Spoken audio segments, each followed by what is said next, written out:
Bom dia, povo abençoado de Deus. Então, encerrando o Levítico, do capítulo 24 ao capítulo 27. Agora, o objeto que não poderia ficar apagado em hipótese nenhuma era o candelabro.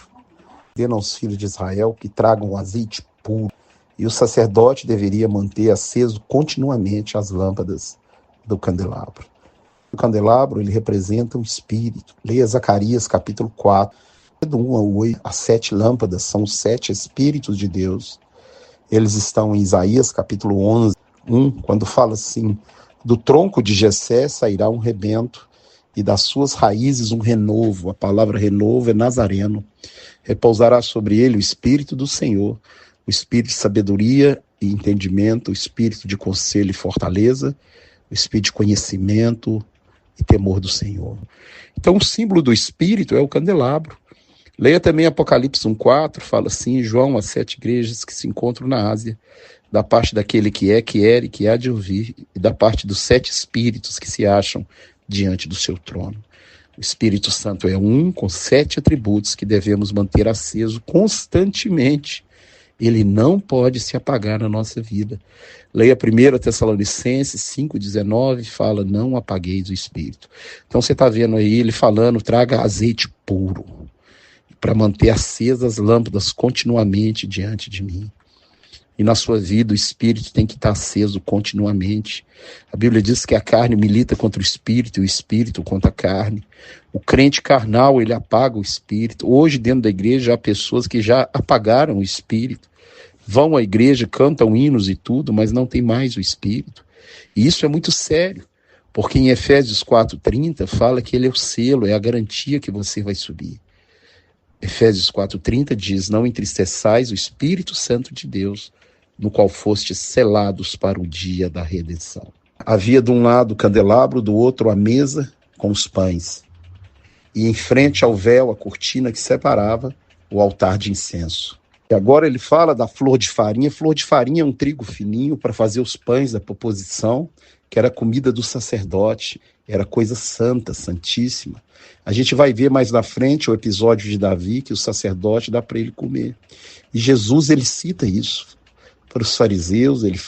Eles acusam Jesus de profanar o sábado, quando cura um homem. Jesus fala: você não viu o que fez Davi, que comeu o pão do sacerdote e Deus não puniu ele? São esses pães aí que você está lendo em Levítico. Todo sábado tinha que ser colocado ali, era alimento do sacerdote, era o pão deles. Isso na nossa mente tem que ter 2 coisas. Primeiro, nós temos que ser guiados pelo Espírito, é o candelabro aceso. E segundo, saber que quem vai nos sustentar, o pão da preposição, é Deus, todos os dias da nossa vida. O nosso sustento, quem nos dá é Deus. Então fala sobre a mesa e sobre os pães, que era para Arão e para os seus filhos, colocado ali também dentro do santo lugar. Um homem é pego blasfemando o nome de Deus. E Moisés consulta o Senhor o que deveria fazer, e Deus fala para aqueles que viram colocar a mão sobre a cabeça dele, e ele seria morto. E ele vai ser tirado fora do arraial e morto por causa do pecado de blasfêmia contra Deus. A Bíblia fala para não usar o nome do Senhor, seu Deus, em vão, e hoje pastores usam falando coisas que Deus nunca falou, não tem nenhum temor de Deus. Mas eu te digo, a pior morte não é dessa que esse moço sofreu. A pior morte é a morte eterna, é a separação de Deus. Então você serve um Deus santo, um Deus lindo, um Deus maravilhoso, mas santo, puro. Não use o nome dele em vão, não seja um cristão avacalhado, não seja um crentex, um crente meia boca, mas seja verdadeiramente o imitador de Cristo. Começa a repetir várias leis. Quem matar um animal restituirá o animal, mas quem matar uma pessoa, ele seria morto. A gente vai ver como que funciona a pena de morte na Bíblia. Aquela pessoa seria levada com as testemunhas e morreria caso fosse comprovado o assassinato, matar com a intenção de matar. Jesus falou no Sermão do Monte que aquele que odeia o seu irmão também é um homicida. O ódio, a amargura, condena também a pessoa a ser julgada como um homicida e receberá a pena de morte eterna. E no capítulo de 25, o jubileu. Ninguém poderia ser escravo a vida inteira.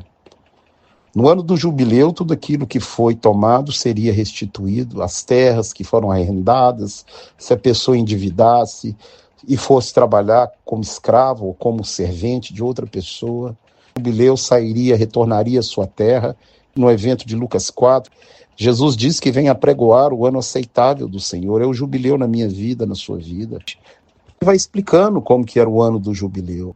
Seria apregoado a trombeta vibrante e todos aqueles que estavam fora das suas casas voltariam para a sua possessão. Jesus é o nosso jubileu. Ele restituiu a paz, a alegria, ele nos libertou do império das trevas. Colossenses 1,13. Observai os meus estatutos, os meus juízos, e assim vivereis em paz na terra.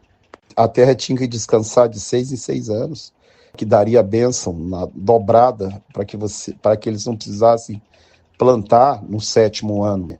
Caso o irmão empobrecesse, o outro irmão poderia ir lá e resgatar, pagar a dívida dele e resgatar aquele irmão pobre. Olha que coisa, a justiça de Deus. Agora, a casa dos levitas não podia ser vendida. Os levitas são a herança do Senhor e não estão a herança aqui nessa terra. No versículo 15 ele fala, se o teu irmão empobrecer, você vai sustentar ele e ele morará contigo. Não receberás dele juros, cobrar dele mantimentos, mas sustentá-lo-ás como irmão. Esse é o projeto de Deus, é uma família, uma irmandade, porque os filhos de Israel são os meus servos.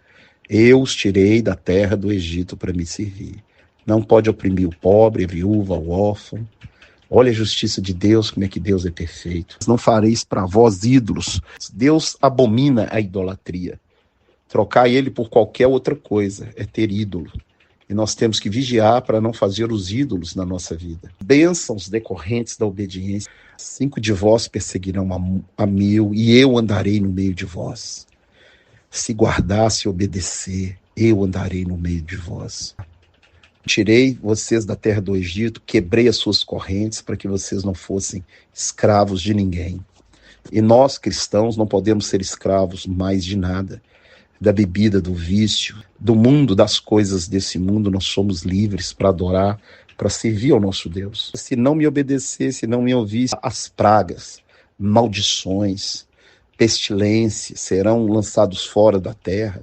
Série de coisas, de consequências, por abandonar o Deus vivo. A bênção decorrente da obediência e a maldição decorrente da desobediência. Lá na frente a gente vai ver a consequência de tudo isso que Deus deixou escrito, que eles não obedeceram, não cumpriram e não andaram nos caminhos do Senhor. Que vai espalhar ele entre as nações e meter no coração deles tamanha ansiedade, perseguido pelos seus inimigos. Confessar a impiedade, se abandonar o mau caminho e voltar para ele, ele também restaurará todas as coisas por causa da aliança que ele fez com Abraão, com Isaac e Jacó. Ele os tomaria de volta e os retornaria à sua terra. A bondade de Deus, a misericórdia dele não tem fim.